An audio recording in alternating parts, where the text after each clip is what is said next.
I'd like to call the meeting to order, and Lisa, may I have a roll call, please? Chair Collie Hutter, Here. Vice Chair Michelle Niswaga, Here. Councilmember Bender, Here. Councilmember Kazmierski, Here. Councilmember Knudsen. Here? Are you saying Knudsen? Yes, sorry, Yeah. I'll speak She up. said Kazmierski Kazmierski Kazmierski first. is, Oh, okay. No one Kazmierski is has- absent. Okay. Councilmember Madole, Here. Councilmember McCormick, Present. Councilmember Schilling, Excused. Councilmember Thurman, Here. Councilmember Woodring, Here. and then we have Heather Combs Sally, Here. Cheryl Cardoza, Mike Holmes in substitution for Cheryl today. Guido. and Kimberly, is she here for David? Yes, I'm here. And then Cheryl Ward. Yes, I'm here. Did you miss Marissa? Oh, I'm sorry. That's okay. I'm so sorry. Marissa is present, thank you. Okay, and at this point, I'd just like to quickly welcome our new IAC member, John Madole, who will be representing construction on the board. And welcome, John, and thank you for being with us. Thank you. And, yay. And a new ex officio member, Heather, who is the new TMCC Classified Council President. And former Regent Melcher is joining us today. Thank you. And we also are welcoming a new Kim, a new ex officio member. So welcome, and thank you for being with us. And we have another, so that's where we are. And moving on to public comments. Public comment will be taken during this agenda item. No action may be taken on a matter raised under this item until the matter is included on an agenda as an item on which action may be taken. Comments will be limited to 2 minutes per person. Persons making comment will be asked to begin by stating their name for the record and to spell their last name. The council chair may elect to allow additional public comment on a specific agenda item when that agenda item is being considered. Do we have any public comment at this time? Okay, and not seeing any public comment, we will go to item number 3, the approval of the minutes. We have 2 sets of minutes to be approved at this meeting. So we will take them individually. The first is the minutes of November 10th. I think you all got them a week ago. Are there any corrections to the minutes of November 10th, 2016?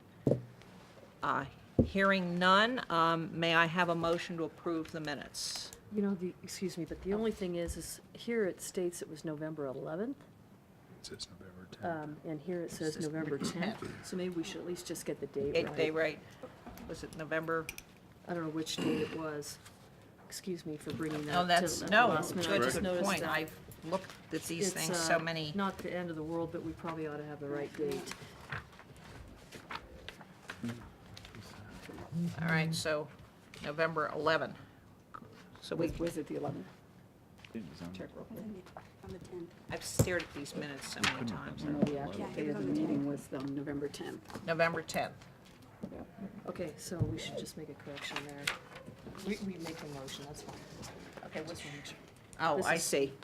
the Okay, minutes. so the minutes need to be amended. May I have a motion to approve the minutes as amended?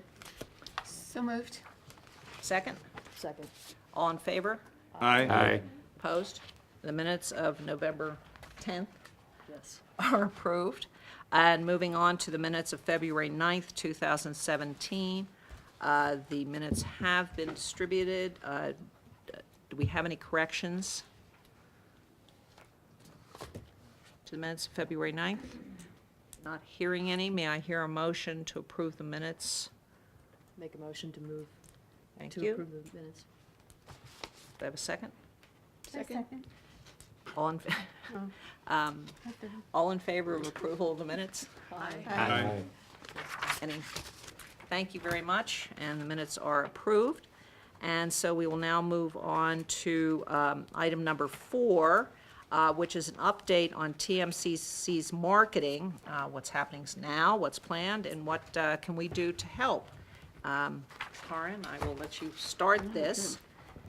So one thing that I want to remind all about is fall of 2017 is a very important term for the college because that's the snapshot year for enrollment counting, which will in part contribute to the budget that unfolds a couple of years down the road. And so as a leadership team, we've been talking a lot about that for the last couple of months. And we've actually been engaging in sort of proactive enrollment strategies for the entire year.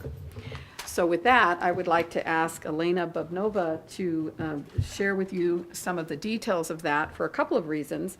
Elena has been really one of the primary leaders of the recently almost approved enrollment management plan, which has been in the works for months. And in addition to that, Elena has been serving as the leader for the marketing department, while Kyle Dalpy is serving as our interim dean.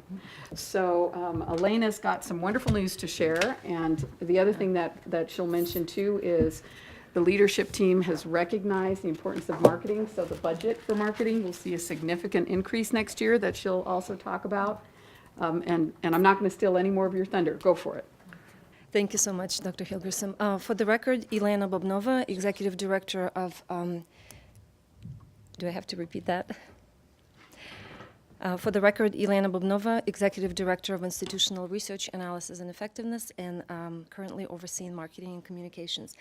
As I was looking at my notes, I realized that I probably have a lot more than what I was asked to do. I was asked to provide kind of a brief update of what we currently have in place, what are some of the new things that are coming up. So if I start going overboard, you know, one of you has to go like this. So TMCC, as you know, is an open access institution, and we are a comprehensive community college, and so our mission is really kind of trifold. We have obviously workforce development as a very important component. Transfer or university preparation is an extremely important piece of what we do and a large piece of what we do, and of course developmental basic skills preparation, remedial as well. And that kind of makes the audiences that we're trying to reach very broad, very diverse, which makes marketing a little tricky. You know, it's a lot easier to kind of talk to, it's harder to talk to, you know, all people at the table. It's much easier to talk to Dr. Hilgerson, who likes navy blue, you know, likes a certain drink, and you know all about that person. So when you have a really broad audience that you're trying to reach, the message, to make a message very fine-tuned is a little more tricky. So we're really trying to reach as many, you know, all of our audiences, the diverse audiences that we serve, but we kind of try to still concentrate on a few particular audiences in any given year based on our enrollment strategy, based on where we think we can make the biggest impact, based where we think the need might be in the community. So for this, just really quickly, for the upcoming Fall 17 registration campaign, which runs May through August. It actually already started, kind of shifted into gear. We'll be doing some change in midstream that I will talk about in a minute here. But for this kind of cycle, we're really focusing on students, young adults between the ages of 16 to 24. Secondary audience would be their parents, obviously, that we would kind of hope to scoop up in some of our advertising. And then also other preferred audiences that we really try to emphasize is Latina families. So it's basically kind of everyone, again, as far as our reach. So we partner with KPS3, the local ad agency in town to kind of, you know, they use their research, and they have a very strong research arm within their company to help us identify the most optimal media mix to reach the audiences that we identify as a high priority for us. So they kind of recommend for us a kind of a complement of all the different media outlets based on our budget, of course, and then we kind of tweak it, look at it with leadership, kind of try to, you know, enhance certain things or go back to them, ask for additions or changes or substitutions. And then once we kind of agree on that, that becomes our media complement, which, you know, for Fall 17, it's sort of a, you know, a pretty comprehensive set of things. We have out-of-home advertising like IMAX Theater and ACES. We have digital media, Facebook and Instagram. local radio like Reno Media Group, and then Spanish radio stations as well. We have print, a little bit of print, Reno News and Review, Sagebrush, El Sol de Nevada, so that's a Spanish outlet, local television charter, KRXI TV, Fox, and a few others. And of course, we do, that's kind of within, again, trying to work within our budget and the research that indicates the media preferences of the audiences that we have identified as priority. In addition to that, we also do a whole host of kind of traditional activities, like we have email campaign that is pretty structured, where we reach out to students that have applied but not enrolled yet, students that are currently enrolled in the spring semester but they have not applied for fall semester because fall registration had already started. We do postcards, robocalls, reminding students about, registration being open and those kinds of activities. So that is, a little bit lower profile. It's kind of doing it locally, reaching out to the students that we already have in the pipeline. And of course, I'm not talking at all today about our recruitment efforts, which also obviously have marketing elements embedded in those activities as well. We do postcards. So, for example, we just did the postcard that went out to Tech High School. I don't know how many of you have seen that. That one is it's advertising Tech High School pathway, but again, in that we sort of hope to grab some of the general public's attention as well about the as far as interest in the college. So that's kind of our typical business as far as what we do with marketing. Now, we are engaging in a whole host of new different things. So we'll see how much of this will work. We'll see how much of that will have a significant impact or some impact that we're hoping for. So one of the things that we're doing right now is we contracted with the Abby agency to kind of work up a new tagline. Now, for various reasons, timing-wise, it works out so that by the time creative work is done on that, we'll be able to kind of shift from the old ads that will run May through June for the fall registration cycle to the new ones that will come out of the collaboration with Abby for July, August, which is going to be great because it's going to be our kind of, second half of the continuum push, and we do get a lot of registration happening in August, so it's a very busy time. So hopefully that will be, that will work great and will generate additional enrollments that we really all are hoping for, as Dr. Hilgerson indicated, that being a base year that determines our biennial budget and the subsequent biennium being a very important year for us. So we're doing digital boards this year, and that kind of, we sort of fell into it, and this is not going to be for the entire college. So our Veterans Upward Bound has been offered a free digital billboard through Lamar Advertising. So we're doing creative work for them and helping with placement. And again, it's going to be kind of highlighting services for veterans, but anytime we can put our logo out there, anytime we can put our name out there, it does raise the profile of the college in the community. We put some ads on the taxi top through the EDON initiative to replace the to rid taxi of ads from less savory businesses, so to speak. So. Frank Bender Center for Applied Logistics Management, or CALM, and many of you have been attended the ribbon cutting ceremony last month, partnered with Abby Agency as well to develop an advertising strategy to promote our newly approved Baccalaureate of Applied Science degree. And again, this is going to be specifically for that program, to promote that program, targeting very specific audiences that we think might be interested in the program. But I do anticipate a pretty broad impact from that as well in the community, because it will definitely attract attention to the college overall. Let's see, what else do we have going on here? Our college videographer, Tim Ill, was asked to produce a P3 promo video, and he has been actually granted access to Panasonic, and he'll be able to shoot at Panasonic, and will also Panasonic will provide a spokesperson as well to be incorporated into the promo video. So we're hoping that will be a pretty impactful piece as well.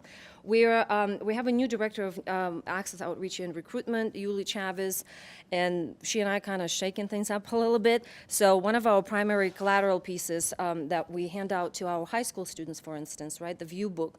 So we looked at it and we said, okay, way too much text. So this is our only chance to kind of wow the kids, and this is not, even though we think it's all important for them to know everything that's here, this is not likely to really, garner their attention at all. So we're redesigning it to kind of make it a little more snazzy, hopefully, a little less information, kind of perhaps drive them more to the website for detailed information. And speaking of the website, the college invested into implementing what's called a virtual tour, which is, if you go to the TMCC website, right now, if you want to get a sense of the campus, just like the physical layout of the college, you really kind of, there's nothing for you there to get a feel for that. I mean, you'll get a description, static descriptions of different facilities, but nothing to kind of take you on a tour, so to speak. And again, our website is really our greatest asset when it comes down to marketing and recruitment. And so, there's all sorts of stats out there that indicate that people spend a lot more time on your website than any other, interaction with an organization or college, for sure. And so there's a lot of, this is a very kind of prominent feature that many institutions have, and we have a growing online population. So we know that we have a substantial portion of our students that experience the college just virtually. So it's very important for us to have a website that is very up-to-date, that is very engaging, that is very clean and very easy to navigate and very user-friendly. And so virtual tour, in fact, we just had the photographers on campus, and so it's all, I was told that it might actually go live at the end of May, which I'm very excited. I think it's a little bit ahead of time. We were sort of shooting for like midsummer to the end of summer, but we might actually kind of grab the whole registration cycle and have it out there a little earlier. So we're really trying to be cool and up to date with all of the different means that we use to communicate to students. So we just implemented a texting software on campus, and of course, you all know that where do we see all of our kids, and where do we spend a lot of time like this, right, looking at the phone. So we actually had we just ran a pilot with the texting software, and we had a lot of very good positive results. So the students do respond to texts. So we had kind of a low numbers of students applying for scholarships, for instance, and we decided to deploy a text message to kind of remind them that the deadline is coming up and what they need to do. And we ended up actually having a lot more students apply for scholarships this year than last year. So it was pretty clear that as soon as we sent the text message out, we saw kind of a bump in response and applications coming in. So we really are counting on utilizing in addition to email campaigns that we run, in addition to robocalls, utilizing texting to reach our students will be kind of very effective to get their attention and get them going on enrollment.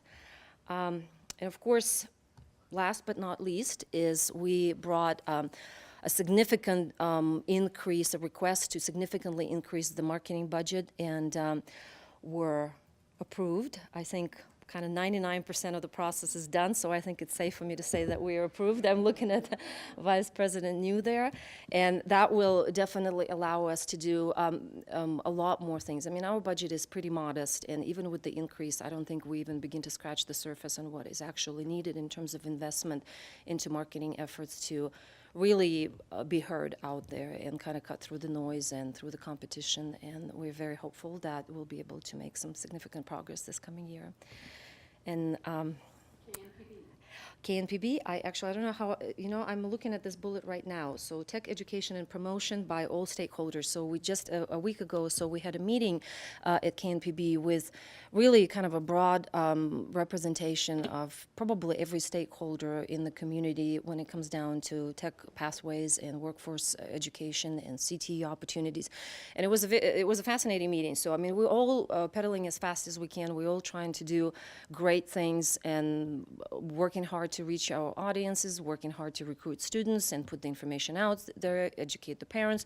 But sometimes we kind of trip over one another and maybe overwhelm our audiences with the information, with pathways that some may find confusing or difficult to navigate. So we kind of all came to the table: business representatives, EDON representatives, higher ed representatives, K through 12, and we decided to really kind of at least attempt to sort of streamline our messaging efforts, clarify our message, make sure that we have, less noise but more impact in what we put out there into the community as far as marketing efforts, as far as advertising.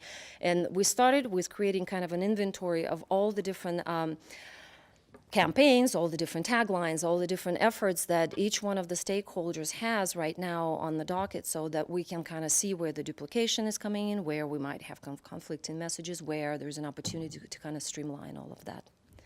So. If I may, a quick question. So what is the goal as far as the actual target for an increase in enrollment, and the definition of success in terms of how much do you want to raise it by?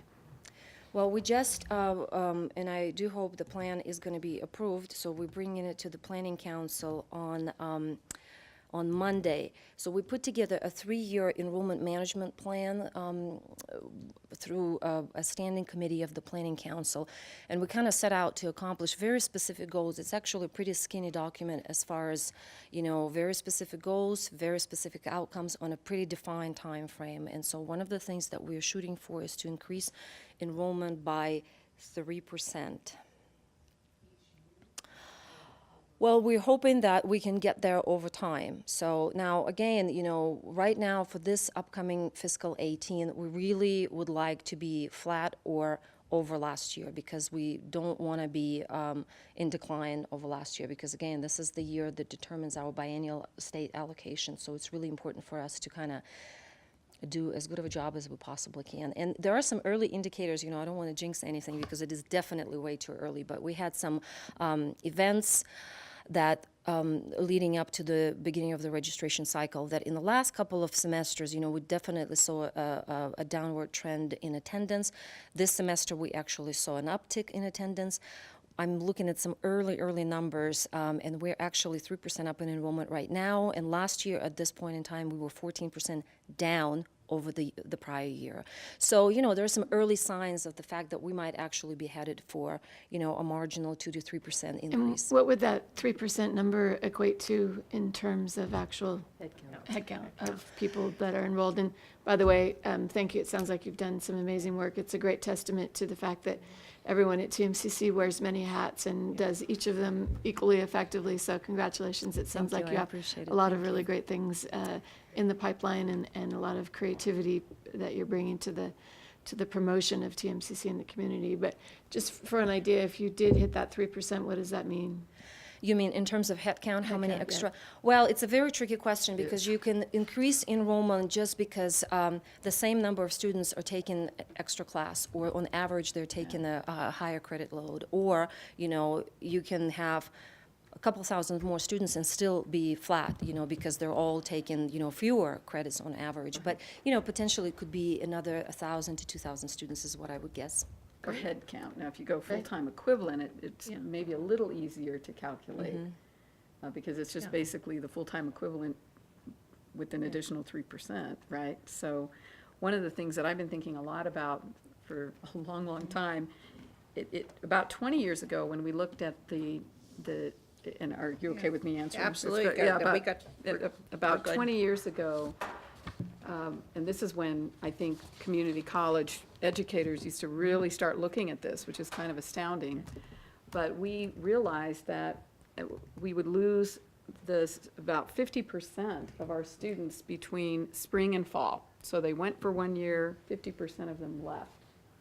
And then we'd lose another 25%, which meant that we were graduating about 20 to 25% if we were lucky, 2 years later or 3 years later. And so I think what I've seen happening, and this is really good news, is that number is that gap is closing. That I think now we anticipate, what was it? I want to say 75% returning, Elena, but it might even be 79%. But community colleges are doing a much better job of seeing return rates from spring to fall, which is, again, that impacts, it's not just about new enrollments, it's really about keeping our current students in college. One of the things that I think we're doing better as community colleges is we're recognizing that even community college students want a collegiate experience.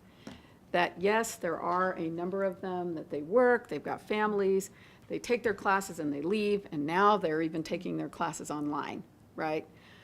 But we have a very large percentage of our students who come here and they, they may have had a 2.8 GPA in high school. They're planning on transferring to University of Nevada, Reno, and they want a collegiate experience. And if we can't give them those sort of enhancements, whether it's a theater or a health club or, you know, all of those things that the universities now have, just as standard practice, standard procedure, it really does affect their choice to stay. And so part of it is marketing, and part of it is, it goes back to the Starbucks, right? Starbucks didn't advertise for years because they had good quality coffee, they had consistent service, and when you walk into a Starbucks, they all look alike and they're pretty comfortable, right? You know what you're gonna walk into. Now Starbucks has to advertise because now there's a lot more competition. I think for community colleges, and TMCC included, we need to work on both. We need to have the highest quality experience we can possibly provide, whether it's workforce education or transfer education. And now we have to market because the competition is fierce. It just is. So anyway, just to kind of wrap that up. Just a quick question too, kind of on the line of Nancy's. What was your budget and what is your budget now? How much money are you adding to it and what is the total? So we had right around $130,000. I'm sorry, I can't hear you. We had right around $130,000. We're adding $150,000. So you're doubling it, We're pretty much doubling it, yes. which 270,000 really isn't a lot. You know. It is Right. It's a start. not a Yeah, whole lot. It's better than what Right, we have. yeah, right. Exactly. I have one quick question. How can we help? In other words, we have, you know, all these great ideas. We're supposed to be, you know, this is great, the outreach. Is there ways that we can follow through, help you, offer suggestions? I mean, how can we, is there anything we can do reaching out to the community to?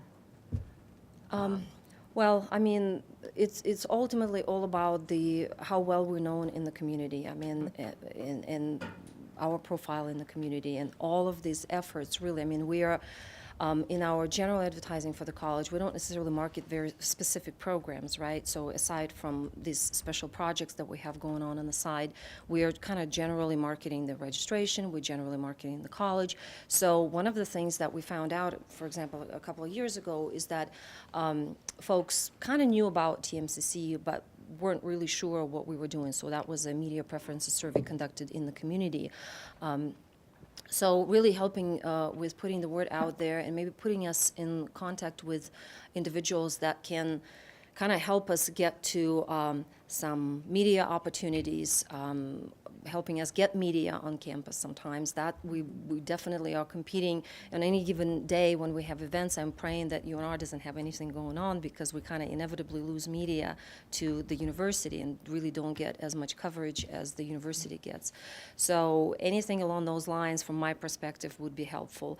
I'm sure Dr. Hilgersom maybe has other thoughts as well. Yeah. Thank you. Thank you very much. Chris? I'm not sure exactly how to phrase this, but the community college plan is to educate people for jobs directly. One of I know, components. that's why I say I'm not sure about it. Is there any effort given to going directly to the business community as opposed to a broad-based advertising campaign, specifically going to the HR people in various businesses? I mean, is that part of what you do exactly? Absolutely.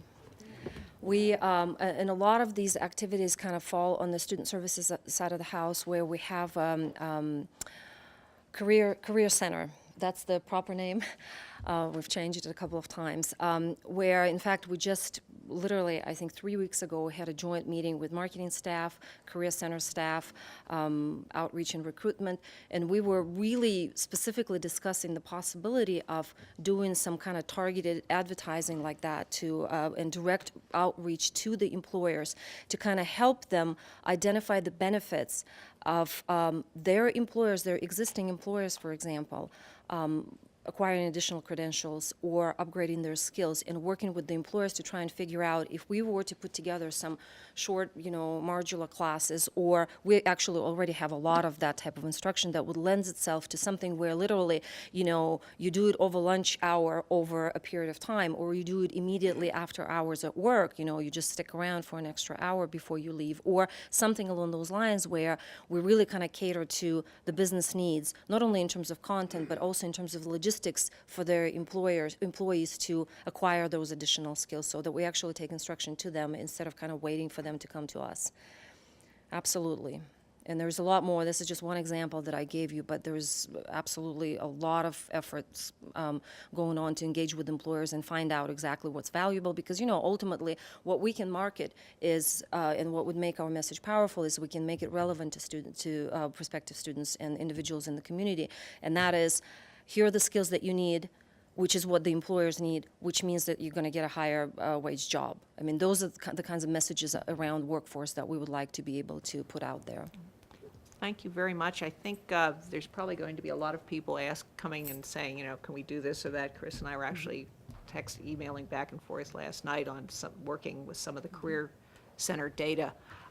Who should we contact if we think we can do a media thing, or we think we can help in some way?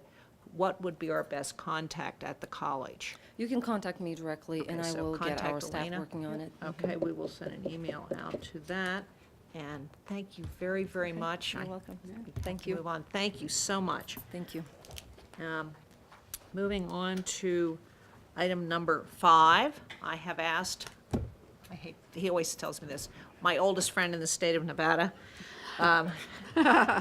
Ray Bacon, Executive Director of the Nevada Manufacturers Association and the Vice Chair of the Manufacturing Sector Council. No more, I was fired. Oh, congratulations. So how old is he? It's a long story. Long story. But I asked him to, because we started Dream It, Do It together at one point a long time ago. And I also, this was, you talk about media. With Ray's help and Frank Woodbeck, we got Truckee Meadows Community College on CBS television. So it can be done. We made it to 60 minutes. So I missed that. hopefully we will, I will send everybody a copy of that. And I asked Ray to just do a quick sort of survey of all of the various groups who are working in workforce development, just so everybody kind of has a broader picture. We probably have missed some. We hope we can build on this. But I just need to ask Ray, because he does know where all the moving pieces are. So thank you, Ray, for being with us. First of all, I have to put things in perspective. There's a window of time for about 6 months where I'm a year older than Kali, and this is in that window, and she has never, during the 30 roughly years that we've known each other, failed to miss an opportunity to take that shot. So I am older than she is, but it's only for a few more months. Kali kind of did this list, and I hope this got to everybody. Okay, anyway. This is a list of where we are as far as the various programs are going to go. And I'm not going to go through this list very much, except to say that if I were an employer and had not been mucking in this stuff for now some 25 years, I'd be confused. And so consequently, it's one of those things where part of the mission that I'm going to kind of relay to you is we need to do a better job of straightening out the confusion. So if you take a look at this list as you go down through it, first of all, it's got the K-12 stuff. From the standpoint of the manufacturers and the employer community in general, most of us are focused on the CTE side of the community colleges, as well as and more focused on the CTE programs in the high schools, north and south in this state, primarily because they're working. And some of the general comprehensive high schools, the variation that we wind up with, a college diploma, this has been one of the things that I got in a lot of political trouble for 2 decades ago. A high school diploma means drastically different based upon which high school that person came from. Theoretically, you would think that every every high school in northern Nevada would produce exactly the same quality of output from their students. And that is not the case, and if you think it's not the case here, wait till you go see what the difference is in Clark County. The differences in Clark County go to the point where Mojave has not made a 50% graduation rate yet. And yet you get to Southwest CTA, West CTA, and Northwest CTA, they run between 98 and 99% graduation rates, and about 85% of those kids go on to some level of post-secondary. So that's the aspiration levels. Now, manufacturing's been getting a lot of press, but let's kind of talk about some of the bigger issues. There was a clip on NPR within the last 10 days that said a new study had been completed by an organization that looks at overall demographics from the community college system, one of the national groups. If you can get that student to be full-time the first semester, you've got a 50% chance of getting them to completion. If they don't get to the if they don't get that first full-time semester, it cuts in half. Now, to give you bad news, there's a bill that's still running through the legislature that Dr. Delpy and I have worked on a little bit. The Silver State Opportunity Fund, they wanted to cut the required number of hours down to 9 and still let them exercise. Remember, that's a funded or not funded type situation, so effectively they wanted to almost double the cost to the taxpayer. That's not good policy stuff, and that's unfortunately what's going on in this legislative session. So at this stage of the game, whether you're in the manufacturing sector or any other business sector, there is a general recognition that we need to do improvement of the workforce, and that is going to be our biggest challenge in northern Nevada. If you take a look at the numbers that EDON came up with in their study, which was, what, last year or the year before, Nancy? Okay, 15. At this stage of the game, I went through and did a rough cut on where we're looking at. Let's say that Washoe County is going to have 65,000 students. Douglas has got 10, Carson's got 10, Lyon's got 10, Churchill's got 6. You add those numbers up, you divide by 13, you get down to the point where at this stage of the game, we will not produce enough graduates with the skill sets that we need to fill the demand just in the manufacturing sector. So everybody else is left out. You don't have a worker shortage in the construction section, do you, John, at all? Oh, not at all. Yeah, okay. So that's the magnitude of the problem that we're facing. We have many of these agencies. When you take a look at this list, what's missing from those things? We don't know what the mission statement is and how those mission statements converge.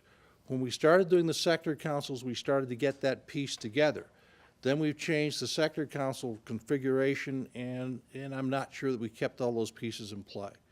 We've got some huge challenges to try to get together a pooled organization. Now, my friend that's sitting behind me, who doesn't hesitate to call me at almost any time of the day or night, and I do the same to her, is Dana Ryan, which I'm sure most of you know.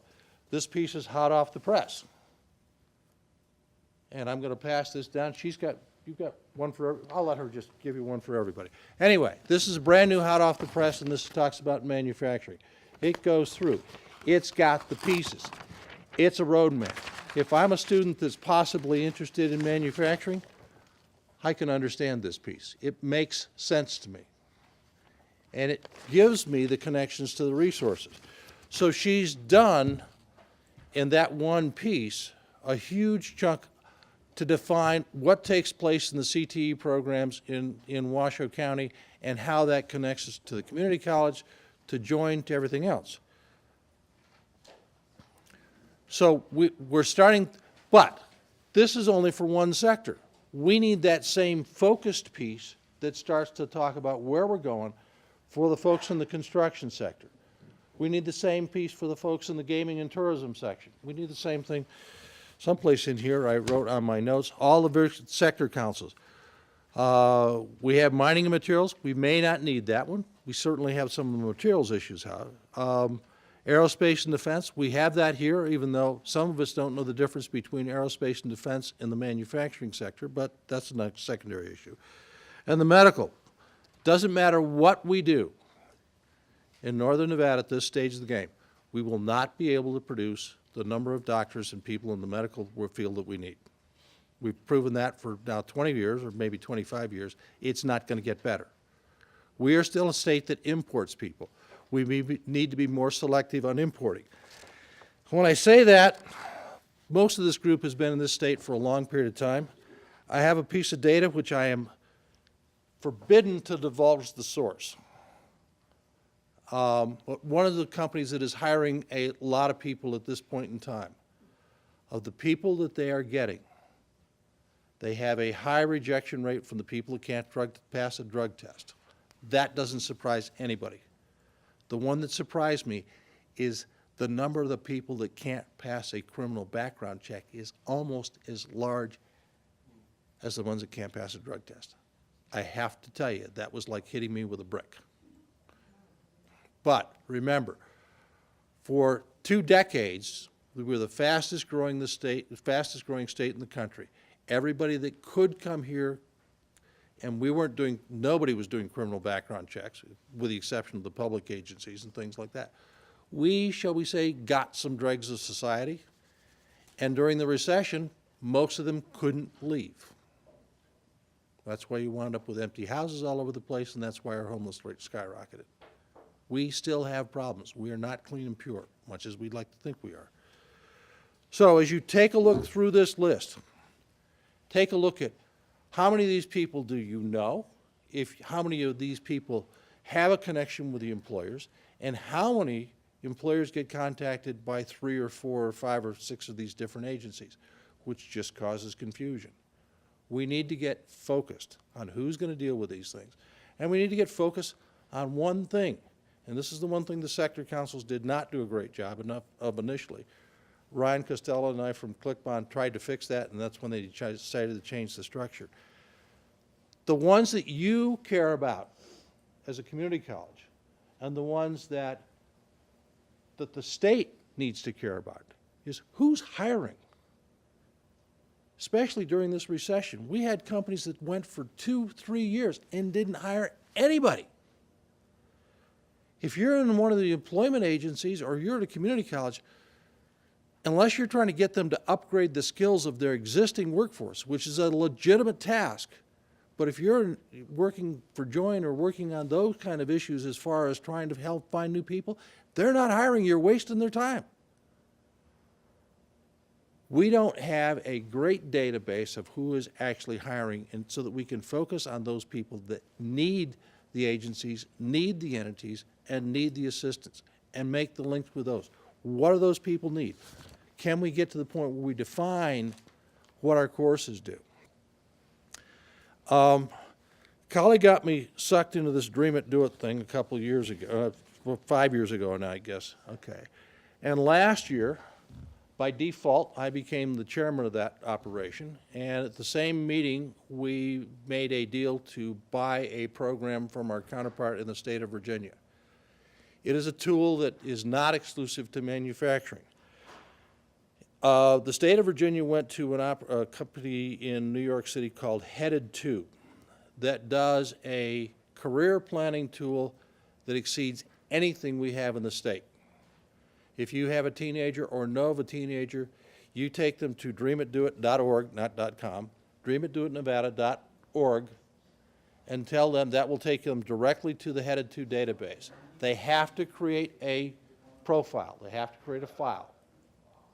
Once they get in there, you've lost that teenager for about the next 3 hours, because it will take them 3 hours to get through the thing, and they will come out. I've got about 20 cases where it's almost identical story. They come out with, here's 20 jobs, careers that I think I might be interested in, and this is what I need to do to get to those careers. And by the way, I didn't know about most of these. We live in the cocoon of northern Nevada. The data in the thing, as far as the jobs go, that's Nevada data. So it's fine if you want to be a marine biologist, but there's only 5 jobs and they're all at the Wynn in Las Vegas. So if you're in northern Nevada and you want to be a marine biologist, there's some limitations, or whatever the career is. It goes to every one of the 900 ONET jobs. It is a tool which is available to anybody. Now, we got to figure out how to fund it for this next year, but let me tell you what the cost of this thing is. It's a really pricey operation. $3 a student a year. Lunch money. Literally, that's one lunch. And since we know we don't do a great job on career planning, there's an opportunity to dramatically expand. Now, we've done no marketing, no sales pitch, and we've been even selective about who we told the program with. We got 13,000 hits. So somebody's looking at it. And all will say, I think Dana will confirm, she has a nephew, and we got him into the thing. You lost him for 4 hours, 5 hours? Right, and Washoe County is using it exclusively for career exploration, and it stays with the student from the time they start in 7th grade for the rest of their lives if they want. And by the way, it is dreamingdoit.com. Yeah. Is it .com? It's .com, I just. Okay, okay. How do I have .org? Maybe both. We might have done. It might be both, but. Maybe then, anyway, okay. Anyway, the tools are out there, and we haven't done a great job of using the tools. Okay, but more important than that is you take a look through all these things. Figure out the plan for the community college and the school, Dana in particular, is to how do we do a better job at reaching out to the kids. She's got access to the kids right now, but we don't do a great job of forming that bridge. If we can get those people on a path, if we can get them on a career path that says, you know, college, yeah, I want to go to college, but understanding that that is a step in the course to a career. It's not, the college is not the definition of where I want to go. Well, few people go into academics, but, you know, beyond that, college is only a step towards getting to the career that they're looking for. That will start to get us in the right direction.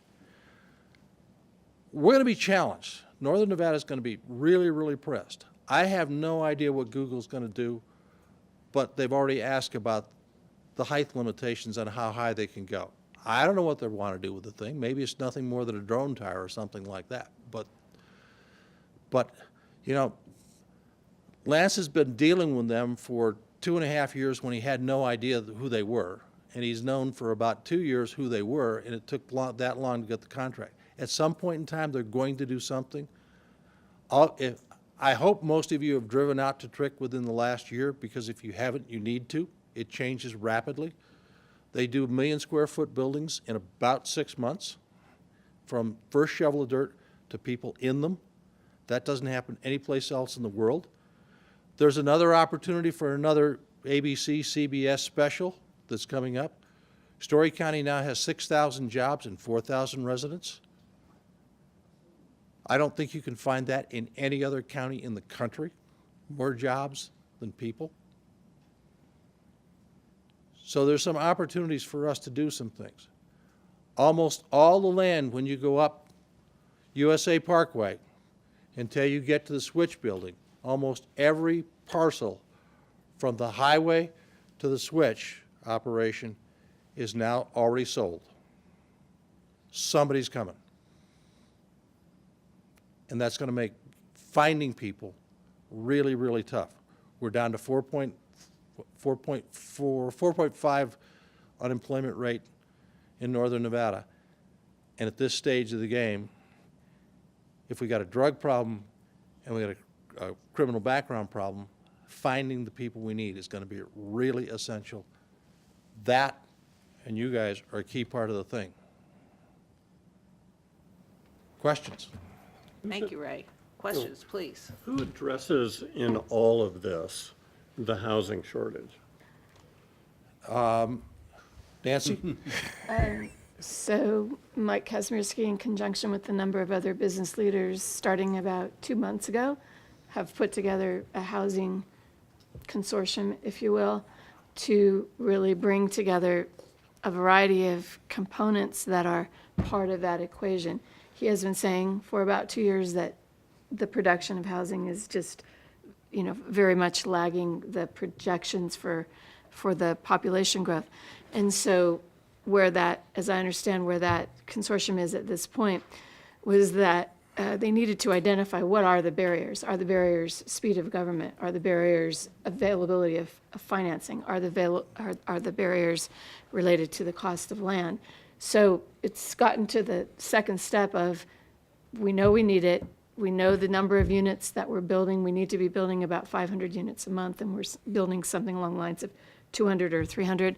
So we know what the peak was. We know what the production is. We know what projects are planned, what projects have been permitted, and what projects are underway. But to bring all that together, the goal is to figure out how to eliminate whatever roadblocks exist so that as a community, the housing can catch up with the demand. Even talking to some folks yesterday about a modular housing option for workforce housing that is somewhere between the $160,000 to $200,000 range and can be put in place in a short period of time. So while we don't, I would say, as a community have a solution, it is definitely on the radar screen, and people are coming together to try to figure it out. And there may be others besides this housing consortium that Mike is a part of that are doing the same thing, but for sure, I know that that's happening. And let me just reinforce that a little bit. There's a company in Oregon that does modular housing that is looking at taking the old RTP building in Dayton that can basically does manufactured housing in components to the point where once the foundation is in, 7 to 10 days to have a functional house after the foundation's done. That's pretty amazing. So there's things out there that can work. It's going to change our thing, and I'm going to give the Lance Gilman pitch at this stage of the game. This has to be a regional approach. You know, Trick is going to probably be the employment center in the future for a lot of things, but because of the nature of the way that whole thing was created, there's going to be no residential out there, and so consequently, it has to be taking a look at the entire greater Nevada area, and that means everything from the California border, south to Topaz probably, north to Bordertown, probably east all the way to Lovelock and Fallon at least, and beyond that perhaps. It's a big circle that we need to be taking a look at. The housing increases that are going to take place, you know, so 439 is going to be open in August. That's the first new Nevada state highway since 1909. And so consequently, that's going to be open in August. That's going to open up Silver Springs. That's going to open up, you know, Dayton, Stagecoach, et cetera. The principal in Silver Springs High School, every one of his family member at one point in time worked for me at Bentley, Nevada. He worked for me for one summer. That's a driven family. He understands manufacturing, and Pat will turn that high school into something which is just going to fly.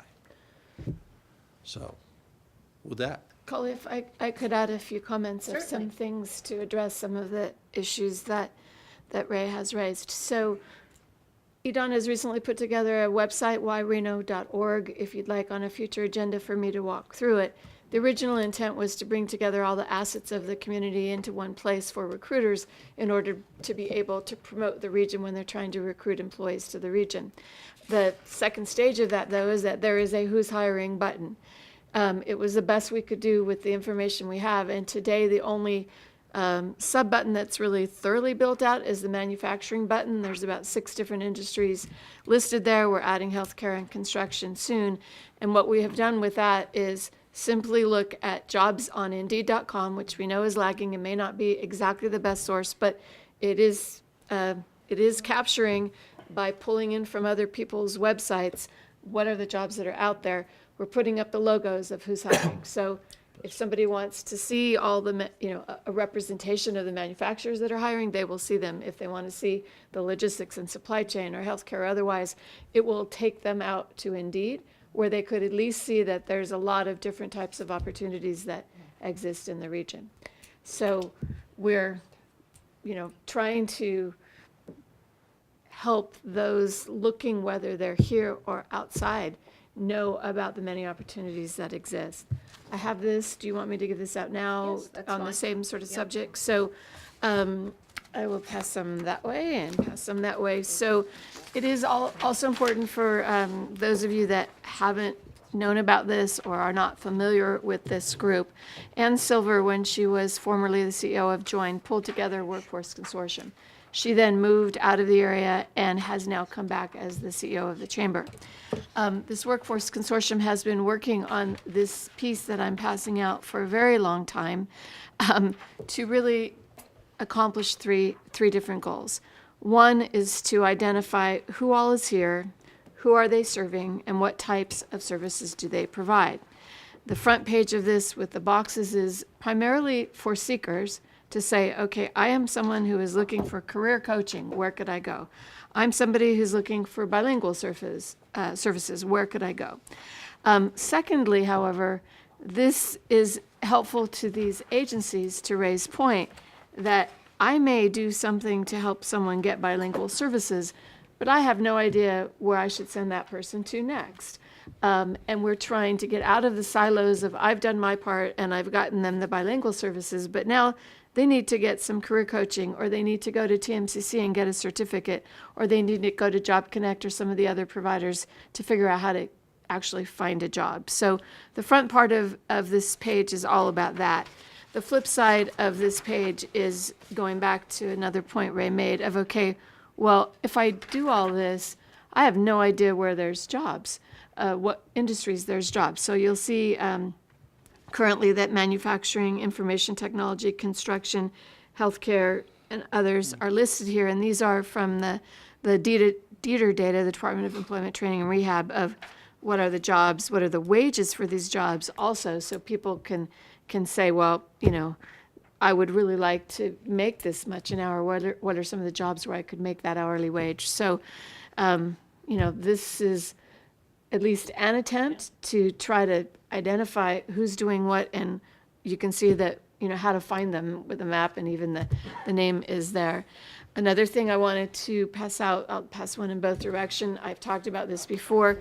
This is the My Future activity book. It was taken from the a Las Vegas counterpart to Nevada Works down in the south. It was updated to be applicable to Northern Nevada. It has careers in aerospace, engineering, healthcare, technology, logistics, fabrication, and excuse me, it's been given out to, we have 900 of them that have been delivered to the Washington County School District. They're going to be incorporated into classroom activities for 3rd and 4th graders. And it has a piece about the importance of STEM on the back of it, as well as just some fun activities and a note to parents.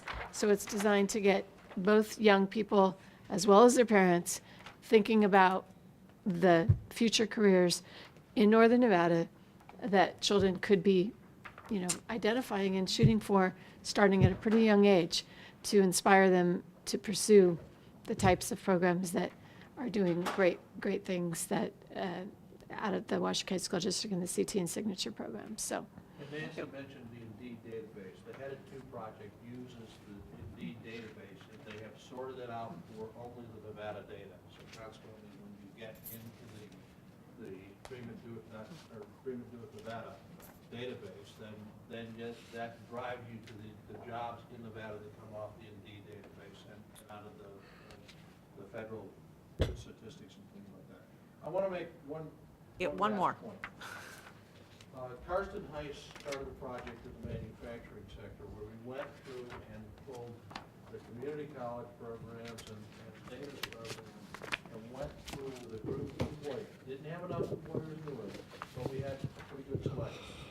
And went through and took a look at what was in those programs and what the employees valued and what the employees thought was superfluous and what they said was missing, as well as the sequence of the program. We've done that in the manufacturing sector. You've got every one of the sectors represented in programs at TMCC. I will tell you that from my standpoint, I believe Dana believes the same thing. I believe Dr. Delphi believes the same thing. That process that we went through improves the programs at every level because it puts things in the right sequence. I have the utmost confidence, based upon what we learned, that the sequence or the content or what's missing or what's there or what's not there in every one of those other fields has probably got improvements that could be made. I would say that there's an opportunity for TMCC to be the leader. to go grab a hold of Karsten, twist his arm until he screams, and say, we want to go through that and do the same thing for every sector that we do at this community college. That way, you know the quality of your program, are meeting what it wants. The secondary thing is you finally make a connection with them, and they believe, rightly or wrongly, that you're listening to them and you're paying attention. Now, if you actually execute that, then they'll really believe it. But you know, that first conversation may be a little bit rocky, but it's simultaneously. We tried to do it in 2 hours. I'm going to say, in my estimation, that was too short. So if it takes 3 hours or it takes a half a day and things like that, which is a lot of time for employers to give up. But if they're going through and taking a look at the curriculum documents, the content documents, the courses, the course content, and say, yes, no, maybe, don't know, this needs to be over here. One of the things that was routine was that blueprint reading for the manufacturing stuff was about halfway through the programs, and almost every employer said, if you can't read the language, you can't get there. So that was one of the pieces that moved up in everybody's program. So I think there's an opportunity here to grab a hold of Karsten, tell him that he doesn't really work for GoEd for a while, and just put him to work and go through all your programs. They'd make me king. I'd make the university system do the same thing, because I think they got some content up there, but I don't know where it leads to in Nevada. Job. Thank you. Thank you very much. Thank you, Ray, very much. Great, thank you. And I have one quick question. Is the dream at Do It, as it moves forward, are we going to move to the other sector, the other areas, jobs, or is, I know All the it's, jobs are in there. so they're all in there? Okay, All 900 jobs are in there. great, So fantastic. it's a tool not just for us, but for everyone. Super, fantastic, thank you. And we're going to move on very quickly. I think we covered some of the things that we were going to talk about in item number 6. So I'd like to just, if anybody has things that they'd like to contribute, we were talking about other industries other than manufacturing. I think we've learned a lot about that. But I was wondering that is there something that for the other industries that somebody could speak to, that who is engaged and how can we? I mean, Ray brought up one thing, we can do the LEAP program, and we can certainly get Karsten here. We know where to find him, he's down the street. But Marissa, do you have something you wanted to add on the health? I do. So we have obviously major healthcare workforce shortages in the state, particularly physicians, APRNs. We have an access to care problem. The other issue that we have is behavioral health. And that is another big issue. There is a new behavioral health freestanding hospital that's going to be opening here, I believe, in September or October. And they're going to have 120 beds. I don't think they're going to open those right away, but I think over time, and I don't know how quickly, but all those beds will be opened. And I know some of the hospitals are creating inpatient behavioral health units.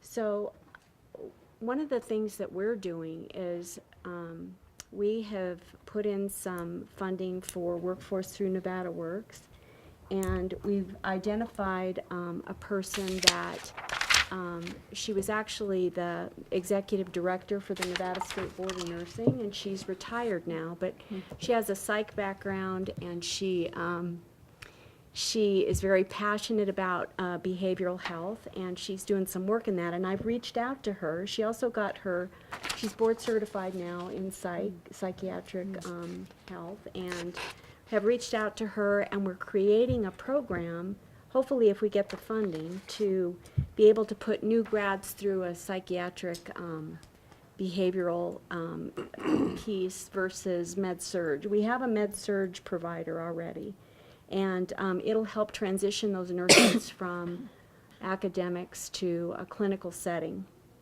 a little bit easier, because the biggest thing we hear from employers is that they're not just ready to jump into nursing and go to work. So there's a transition period that takes place. If they feel that they don't get enough orientation or they don't get enough support, then they leave nursing within the first year of practicing. So we're working on that right now, and I'm so excited about it, I can hardly stand it. So I'm hoping that that's going to help, at least with the behavioral health component. I know that West Hills Hospital and Northern Nevada Medical Center are sister hospitals. They don't provide, West Hills is psychiatric, and Northern Nevada is obviously a medical center. And they have developed a program where the new grads can go into West Hills, and they're going to be marketing to the new grads that'll be coming out in their senior year. And they're going to be marketing to the new grads to say, if you come to work for us, in 2 years, we'll transition you over to Northern Nevada into a medical surgical unit. Because I think one of the biggest things that really new grads hesitate to go into psychiatry, into that specialty, is because they're afraid they're going to lose their acute care skills. So I think this may also help. You know, other than that, I think, you know, behavioral health is a big focus for us right now. Thank you very much. That's very interesting, that, and would like to hear more on that at another meeting, really a full, this kind of got a full here, but that is very exciting, because I think it's important that we understand not only healthcare in general, but the specifics, that there are certain pieces that actually we can focus on and actually be effective in doing some, actually making change, you know, because if you're too big of a chunk, but it's, thank you very much, that, and we'll certainly want to hear more about that. And one of the things that I'm going to try and do is send out more, you know, interim information to the members, so maybe that's one we can really follow up on. Sure. John, could you, we're kind of tight on time, but would like to hear a little bit what's Well, happening just- in the construction area. Of course, the construction, you know, you have two components, one being residential and the other being commercial, which I'm a little more familiar with the commercial end of it. I did do a little checking, and I know there's some certificate programs that you've got here and that sort of thing that I think they've taken advantage of, but there's at least an impression out there that Western Nevada College is more in tune with the needs of people that need project management skills and some of those things. And I think there's probably a need to communicate a little bit better. And I think that just listening to some of what Ray had here, there's just a lot of things out there that I think that maybe the commercial end of the construction industry needs to do a better job of communicating, telling you guys what they need. And I also think that if this information, you know, the AGC, and I'm sure there are others, we could do a lot of help distributing that information and actually going out and recruiting some of the people that would have those needs, and I think that might help on your enrollment a little bit too. I think there's a potential for at least dozens initially of people to be brought into those classes. You know, we could even, for example, they've got a place where if you had to, you could even have a class in their building. If you were trying to get it to where it was a little bit easier for people to get to after work. Because I would agree that once somebody goes home, you're not going to get them to a class. You know, if you could do it at 4:30 or 5. So, you know, I think I'll encourage them to do a lot more and communicate with some of the people up here, and I think we could do each other a lot of good here. Right. Thank you very, very much, and your Good, point Mike on is Western, oh, good. I was hoping he We'll would. be right there. Western does have a 4-year degree, so that kind of, you know, they reached out there a long Some time of ago. that 4-year degree was kind of borrowed from a class that we used to sponsor at the University of Nevada. And of course, you know, kind of a funding problem in the engineering and everything. And I know there's a lot of talent that could be lent to some of the things we're talking about here. Mike, I'm sorry. I'm Mike Holmes, for the record. I'm the construction management professor here at TMCC, and we've been working with Western Nevada to articulate a continuation of our 2-year AAS program right into their 4-year BAS. In addition to that, because of some of the changes that we've had here within INSHE, we implemented and got approved 2 certificate programs, one for construction project management, one for construction estimating, which is now starting to take off now that they're available. We've retooled the curriculum to where we now have an incorporated risk management and insurance class that incorporates the mandatory OSHA 30 certificate. So now when graduates of our 2-year program leave, They have the OSHA 30 certificate, which means they can go to work immediately without having a week's worth of training at expense of an employer. They have the construction project management and estimating skills certificates and the AAS degree. So we've tooled it so that people can come in and out of industry to pick up specific applications that will improve their job skill set, or go ahead and go through the 2-year program, work regionally or locally, and/or if the ultimate goal is to compete geographically, nationally or regionally or internationally, they can go to Western Nevada and get the 4-year degree and compete with the civil engineers and make more money than civil engineers when they're done. Thank you, and obviously, we can have lots of Well, conversation. I'm working with Melissa at AGC, and one of the things that we're trying to put on the schedule for the fall is a combined AGC, Builders Association, the people down in Carson, and also the Subcontractors Association, so everybody can understand what programs TMCC and Western Nevada are offering. Because I'll be quite honest with you, I've been to meetings at UNR, I've had meetings with Jim when he was the dean, employers coming in wanting to know where all the graduates are, and we said, well, they're not here because you don't have the jobs yet. And now everybody's scrambling for warm breathing bodies, and we're going to be behind that for a little while until the word's out. So, but most of our classes are in the afternoons and the evenings, and that's been going on for years. So we're accommodating the needs of the students that are trying to get an improvement and upgrade their skills. Thank you very much for that, because I know that that's an area, and we want to have a lot more discussion around other industries. And thank you both very, very much, and we will certainly follow up on that. And at this time, I would like to offer a 10-minute break. Let's go. I love that. Nobody should. It's all Kyle's fault. He gave it to me. Got the gavel. Yeah. Oh, Kyle gave me that. Yeah, okay, where are we at? Okay. We are on Number 7? number 7. Okay. This is for action.